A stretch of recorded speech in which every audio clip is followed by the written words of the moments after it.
उत्पत्ति 14 उसकी 14 से 20 जो वचन मैंने आज आपको प्रभु भोज के समय दिया है उसको आप घर जाके पढ़ेंगे। और ये समय जो अब फ्यूचर में आ रहा है वो प्रार्थना का समय है। अपने पड़ोसी को बोलो प्रार्थना कर, अपने लिए, अपने घर के लिए, अपनी चर्च के लिए और दूसरे विश्वासियों के लिए। आमीन।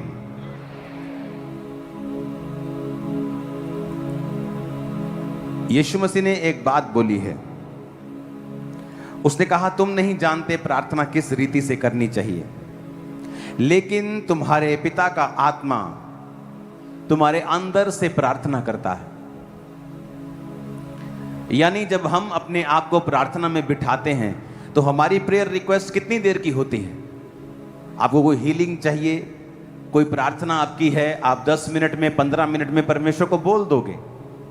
लेकिन आगे जब आप पवित्र आत्मा की हुजूरी में बैठे रहोगे फिर आप क्या प्रार्थना करोगे? क्योंकि फिर आप वही प्रार्थना करेंगे जो पवित्र आत्मा चाहता है, चाहे वो अपने चेलों के लिए करवाए, अपनी कलीसिया के लिए करवाए।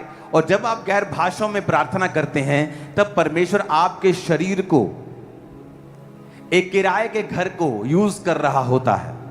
और जब आप प्रेयर में बैठते हैं, चाहे आप गैर भाषा में करें, चाहे आप अपनी भाषा में दूसरों के लिए, कलीसिया के लिए, अपने पास्टर के लिए और दूसरी चर्चेस के लिए, सताव हो रहे लोगों के लिए जब प्रार्थना करते हैं तो परमेश्वर आपको ब्लेस करता है, क्योंकि आपका शरीर इस्तेमाल हुआ है परमेश्वर के किसी खास काम के लिए। जब परमेश्वर का काम होता है तो शैतान भी अपना पूरा काम करने की कोशिश करता है।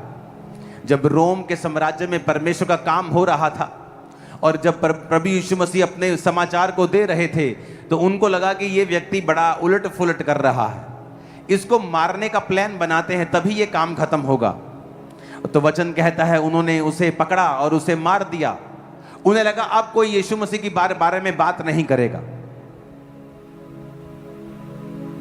और वचन में लिखा है कि जब 12 चेले वही नाम लेने लगे और चेले वही नाम लेने लगे, उन्हें लगा अब लगता है इनको खत्म करना पड़ेगा।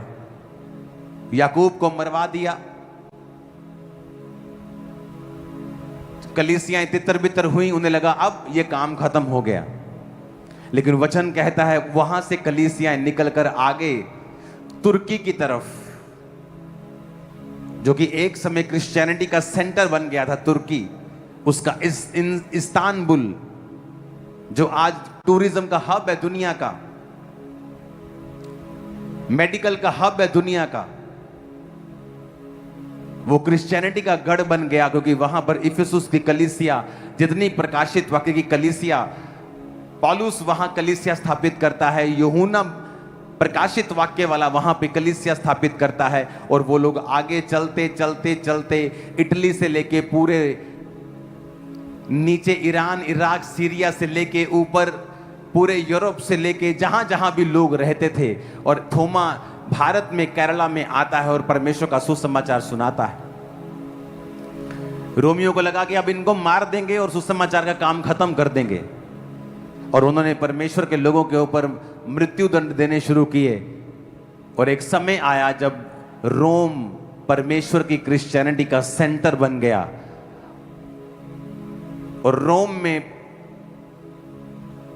जो बिशप थे उन्होंने वहां पर आत्मिक और शारीरिक दोनों तरीकों के साथ वहां पे राज्य किया। और उसके बाद आज हम जानते हैं, आज जब आप क्रिश्चियनिटी की बात करते हैं, जब पोप की बात करते हैं, रोमन कैथलिक्स की बात करते हैं, तो वो रोम की बात करते हैं। उसके आसपास बहुत सारे लोग, कुछ पेंटिकोस्टल में हैं, कुछ मेथोडिस्ट हैं, कोई कुछ है, लेकिन सब क्रिश्चियंस हैं। और परमेश्वर का राज्य वहां स्थापित होता है। बार बार लोग ये सोचते आए कि हाँ हम इनका विरोध करेंगे, इनको फंसाएंगे, फिर इनको मारेंगे और ये परमेश्वर का काम रुक सकता है। परमेश्वर का काम रुकने वाला नहीं। आपको प्रार्थना करनी है, क्योंकि जब आप परमेश्वर के राज्य के लिए, उसके विजन के लिए प्रार्थना करते हैं, आपकी पर्सनल प्रेयर्स भी परमेश्वर उनका आंसर देता है। जब आप अपनी लाइफ को परमेश्वर के राज्य के लिए डेडिकेट कर देते हैं, तो परमेश्वर जानता है कि आपको पर्सनली किन चीजों की जरूरत है। आसान है, यीशु मसीह ने कहा मेरा बोझ उठाना, और तुम्हारा बोझ मुश्किल है। अगर एक व्यक्ति, परमेश्वर कहता है कि अगर तू थका हारा बोझ नीचे दबा हुआ, मेरे पास आ, मैं तुम्हें विश्राम दूंगा। मेरा बोझ उठा, मेरा क्रूस उठा जो नरम है, मेरा बोझ सहज है, मेरा बोझ हल्का है, और अपना बोझ मुझे दे दे। आज एक आदमी जब उसकी गलत शादी होकर हो जाए तो उसकी पूरी जिंदगी बर्बाद हो जाती है। उसका पैसा, उसकी कमाई हुई दौलत, उसका पीस, अगर उसके बच्चे हैं, वो फैमिली लाइफ, पूरी उसकी फैमिली लाइफ शैतान मिस कर देता है। लेकिन अगर आप परमेश्वर के राज्य के लिए जी रहे हो, अगर आपका जीवन प्रार्थना वाला है, आपका मकसद परमेश्वर का काम करना है, तो परमेश्वर मेक श्योर करता है कि आपकी लाइफ पार्टनर, आपका लाइफ पार्टनर जब आपकी लाइफ में आए तो वो परमेश्वर की ओर से हो और वो आपको तंग ना करे। वो मेक श्योर करता है कि तुम्हारी लाइफ में शैतान कोई काम ना कर पाए, कोई एक्सीडेंट की पावर तुम्हारी लाइफ में काम ना करे, शांति तुम्हारी जिंदगी का हिस्सा रहे। क्यों? क्योंकि तुमने अपना जीवन जो है वो परमेश्वर को दे दिया है, और तुम प्रार्थना करने वाले हो, उसके राज्य के लिए प्रार्थना करते हो, उसके चेलों के लिए प्रार्थना करते हो, उसकी कलीसिया के लिए प्रार्थना करते हो, जहां जहां सताव है उन लोगों के लिए प्रार्थना करते हो, तुम बीजों को बोते हो, तुम फास्टिंग करते हो उन लोगों के लिए, तुमने अपना जीवन परमेश्वर को दे दिया है, तुम अन्य जाति लोगों के साथ सुसमाचार को शेयर करते हो, तुम अपने विश्वास के बारे में उनको बताते हो, तो परमेश्वर देखता है कि तुम्हारा जीवन जो है वो मसीह में है। फिर वो सुरक्षित रहता है, आशीषित रहता है, और वो तुम्हारी अगुवाई करता है। और अगर तुम किसी गलत दिशा में जाने वाले होगे, वो तुम्हारी अगुवाई करके तुम्हें वहां से रोक देगा। मैं आपको बता रहा हूं, कई बार परमेश्वर हर बार आपके कानों से बात नहीं करता, आपकी स्पिरिट से बात नहीं करता। जब आप परमेश्वर में पूरे होते हैं, वो आपके आसपास ऐसा एटमॉस्फेयर बना देता है कि आप गलत दिशा की ओर जा ही नहीं पाते हैं। मुझे आज भी याद है, एक जन का मुझे फोन आया साउथ इंडिया से, और एक ऐसा परमेश्वर का सेवक जो करप्ट हो चुका था और फेक प्रोफेसीज करता था, और उसका फोन आया कि मैं वहां पे आ रहा हूं। और परमेश्वर जानता था, मुझे नहीं मालूम था उस समय, क्योंकि उसकी सच्चाई भी मुझ पे जाहिर नहीं हुई थी।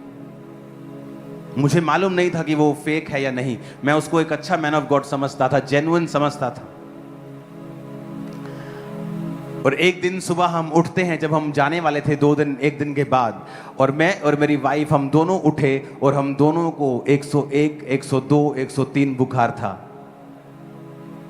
हमें ऐसा बुखार ना कभी पहले हुआ था, ना उसके बाद आज तक कभी हुआ है। और हम दोनों हैरान हैं, हमसे उठ नहीं हो रहा, हमें बुखार, बहुत गहरा बुखार है, गला दिमाग सब जकड़ा हुआ है। कोविड के पहले की बात है।